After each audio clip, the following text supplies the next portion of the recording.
Assalamualaikum warahmatullahi wabarakatuh. Perkenalkan, nama saya Anjani. Kali ini saya akan membahas tentang hubungan antara makhluk hidup, simbiosis, dan rantai makanan.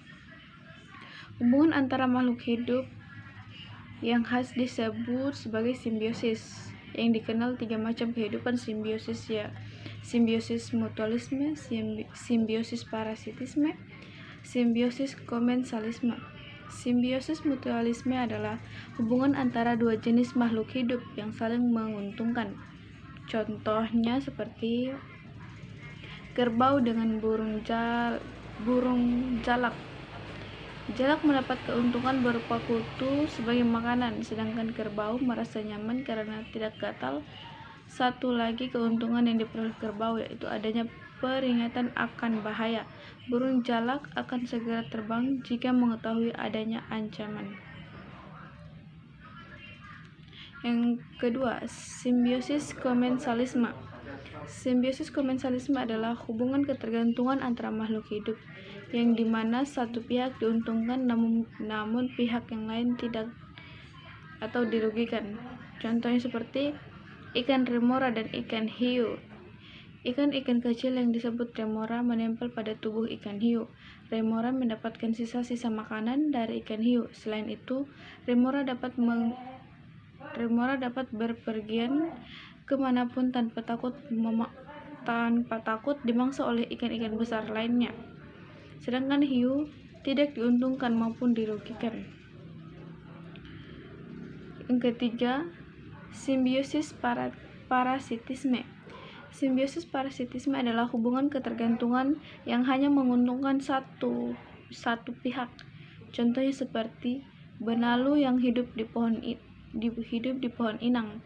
Selain menumpang hidup, benalu juga mengambil makanan dari tumbuhan inang yang ditumpanginya. Akibatnya, tumbuhan yang ditumpanginya mengalami kerugian karena kehilangan zat-zat makanan dan pertumbuhan terganggu. Kemudian saya akan membahas tentang jaring-jaring makanan. Jaring-jaring makanan adalah gabungan dari rantai makanan yang saling berhubungan, yang dikombinasikan atau tumpang dinding dalam suatu ekosistem. Sebagai nama lain untuk jaring-jaring makanan adalah sistem sumber daya atau sistem sumber daya konsumen antara makhluk hidup dan lingkungannya. Antara makhluk hidup dan lingkungan adalah hal yang tidak bisa dipisahkan dalam jaring-jaring makanan.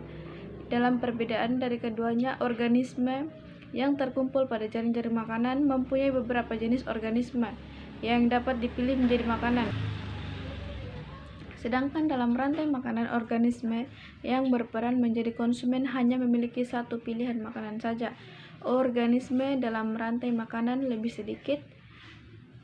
Menurut seorang ahli biologi dari Universitas Oxford, Charles Elton, pada tahun 1920, berpendapat bahwa rantai makanan adalah suatu jaring-jaring makanan, bukanlah suatu unit-unit yang terisolasi, melainkan saling bertautan dengan jaring makanan. Contoh jaring-jaring makanan. Jika dalam suatu rantai makanan dapat ditarik lurus siklusnya, maka berbeda dengan jaring-jaring makanan. Pada jaring-jaring makanan peristiwa siklus maknanya tidak sederhana. Rantai makanan dalam satu makhluk hidup bisa memakan lebih dari satu jenis makhluk hidup lainnya, sehingga menciptakan garis-garis yang saling bersilangan. Contoh yang pertama, jaring-jaring makanan di darat, yaitu seperti seekor tupai bisa memakan beragam jenis makanan seperti biji-bijian dan buah-buahan. Tupai tersebut dimakan oleh seekor rubah yang juga tak hanya makan rubah namun juga memakan tikus dan juga serangga. Dalam contoh kemudian dalam contoh jaring makanan yang kedua, yang berasal dari laut. Tidak hanya jaring-jaring makanan juga berlaku bagi makhluk hidup yang tinggal di laut. Sebagai contoh, Zooplankton bisa memakan fitoplankton. Zooplankton sendiri dapat dimakan oleh gurita, salmon, udang, dan makhluk lainnya. Gurita, salmon, dan udang disebut kemudian dimakan oleh hiu atau paus setelah itu, dan paus mati yang kemudian diurai oleh bakteri yang ada di dalam laut. Mungkin itu saja yang bisa saya jelaskan. Sekian dan terima kasih. Assalamualaikum warahmatullahi wabarakatuh.